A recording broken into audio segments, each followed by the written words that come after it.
عروش الجاهلية وأسعدوا البلدان وفتحوا أبواب المعارف والأمن.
عروش الجاهلية وأسعدوا البلدان وفتحوا أبواب المعارف والأذهان وأسسوا حضارة ربانية على تقوى من الله، فما نالوا شيئا وما أحرزوا نجاحا إلا بتمسكهم بكتاب الله وسنة رسول الله وإيمانهم القوي بالله وباجتنابهم عن الشرك والبدع والضلال والجاهلية وبتواصيهم بالحق والثبات والصمود والصبر والأمر بالمعروف والنهي عن المنكر. إخواني وسادتي، إن الآيتين الكريمتين المذكورتين آنفا والنصوص الأخرى المتوافرة في الكتاب والسنة لا تجعل طاعة الله أصلا وطاعة الرسول أصلا، وقرن طاعة الرسول بطاعة الله وحب الرسول بحب الله. وقال تعالى: إن كنتم تحبون الله فاتبعوني، وجعل طاعة أولي الأمر تبعا لطاعة الله وطاعة رسوله الكريم.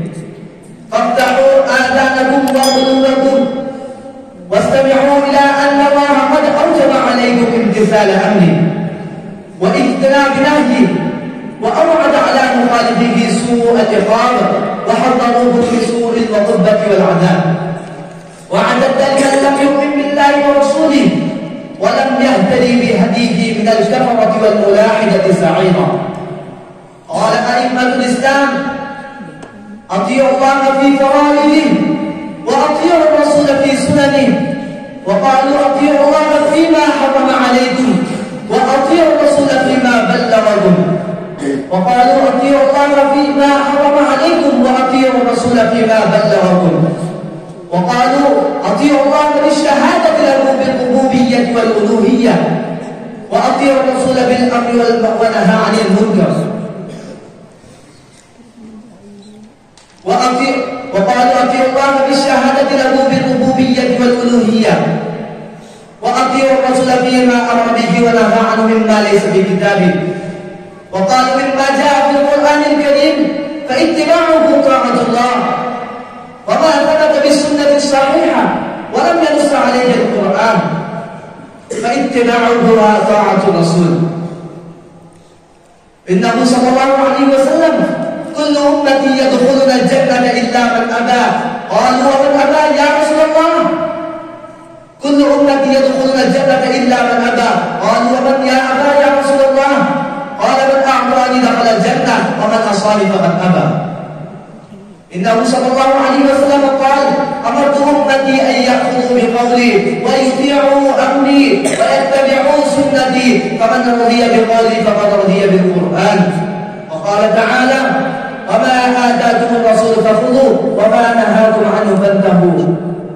وبذلك أختم كلماتي، والسلام عليكم ورحمة الله وبركاته.